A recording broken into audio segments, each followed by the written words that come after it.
छत्रपती संभाजीनगरमध्ये उघडकीस आलेल्या अवैध गर्भपात रॅकेटनं संपूर्ण महाराष्ट्र हादरून गेला आहे। रशीदपुरा भागात सुरू होतं पोटातच कळ्या खुडण्याचं हे भयावह डेथ क्लिनिक आणि त्या कळ्यांची दावत उडवणारा कुत्र्यांचा मौत कानाला।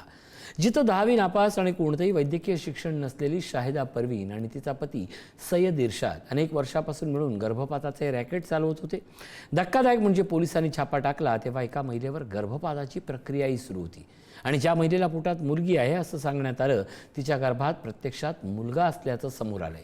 पैशासाठी खोटं सांगून गर्भपात, प्रतिबंधित औषधाचा साठा आणि गर्भनाल्यात फेकले जात असल्याचा हा सगळा धक्कादायक प्रकार आहे। पाहूयात हा स्पेशल रिपोर्ट।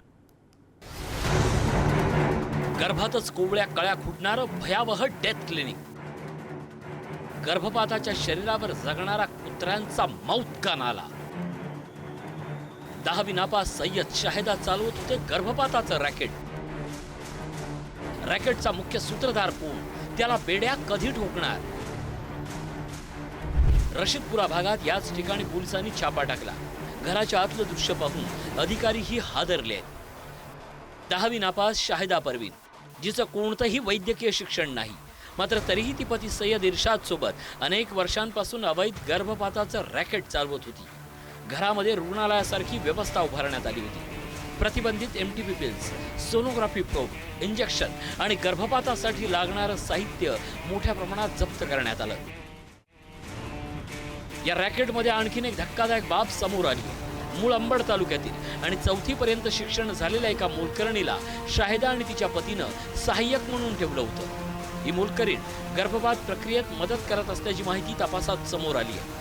वैद्यकीय शिक्षण नसलेलं हे रॅकेट गर्भवती महिलांच्या जीवाशी खेळत होतं, हेही आता समोर आलंय।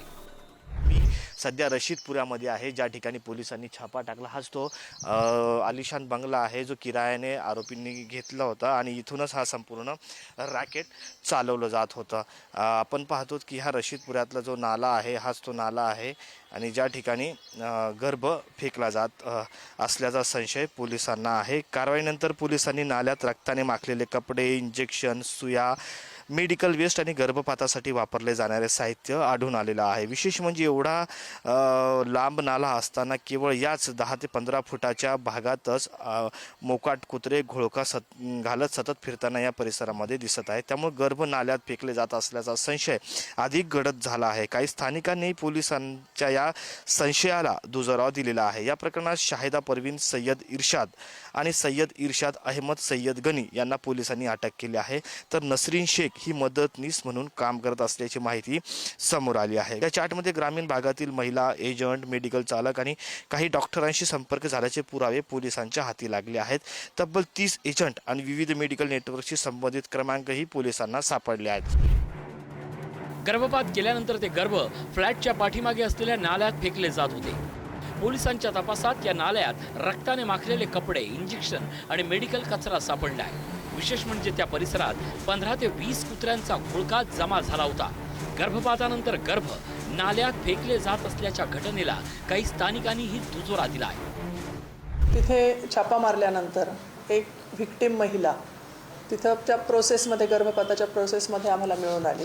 आम्ही ते सगळं बघितल्यानंतर तिथे जे आरोपी होते ते पती पत्नी आणि त्यांना मदत करणारी एक दुसरी महिला अशी तिघं मिळून आले। घराची झडती घेतली असता गर्भपातासाठी जे साहित्य लागतं, गोळ्या, इंजेक्शन आणि जे सिझरसाठी कैची किंवा इतर साहित्य लागतं, सोनोग्राफी करण्यासाठी जे पोब लागतं ते केबल वगैरे आम्हाला तिथे मिळून आले होते। यांना विचारपूस केली असता यांच्याकडे कुठलंही वैद्यकीय शिक्षण नव्हतं। जे आरोपी आहेत, जे हे कृत्य करत होते, यांनी कुठलंही वैद्यकीय शिक्षण घेतलेलं नव्हतं। त्या बाईचं 10वी पर्यंत शिक्षण झालेलं होतं आणि पतीचं तर काही नव्हतं। या प्रकरणात अवैध गर्भपातासोबतच प्रतिबंधित औषधाचाही समावेश आहे। प्रत्येक कारवाईत MTP पिल्सचा मोठा साठा सापडतो। प्रत्येक वेळी अन्न आणि औषध प्रशासन विभाग पंचनामा करतो, मात्र पुढे कारवाई होताना दिसत नाही।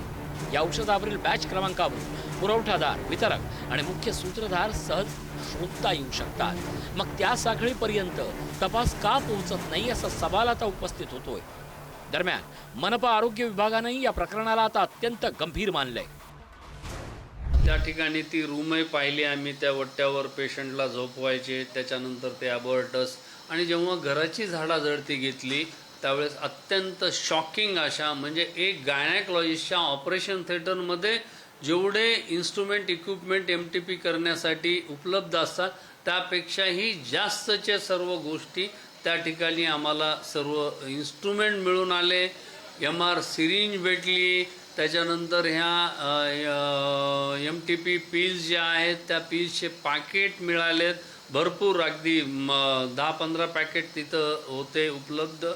त्याच्यानंतर सर्वात धक्कादायक म्हणजे सोनोग्राफी करायचा प्रोब जो असतो तो प्रोबसुद्धा त्या ठिकाणी आम्हाला आढळून आला. संभाजीनगरात वारंवार अवैध गर्भपात केंद्र उघडकीस येत आहेत. अशा स्थितीत शहरातील आरोग्य यंत्रणा नेमकं काम काय करते आहे अशी चर्चा सुरू आहे. या प्रकरणानंतर पुढारी न्यूजनं काही सवाल उपस्थित केले. प्रत्येक कारवाईत प्रतिबंधित MTP गोळ्यांचा मोठा साठा. या गोळ्या पुरवठा कोण करतं? मेडिकल स्टोअर्स, घाऊक औषध विक्रेते आणि काही डॉक्टरांची साखळी या रॅकेटमध्ये सहभागी आहे का? गेल्या 2 महिन्यात तिसरं रॅकेट समोर आल्यानंतरही संबंधित विभाग झोपेत आहेत का? गर्भपातासाठी वापरली जाणारी औषधं आणि साहित्य कोणत्या मार्गानं अवैधरित्या पोहोचत आहे? या प्रकरणाचा मुख्य मास्टरमाइंड अजूनही मोकाट आहे.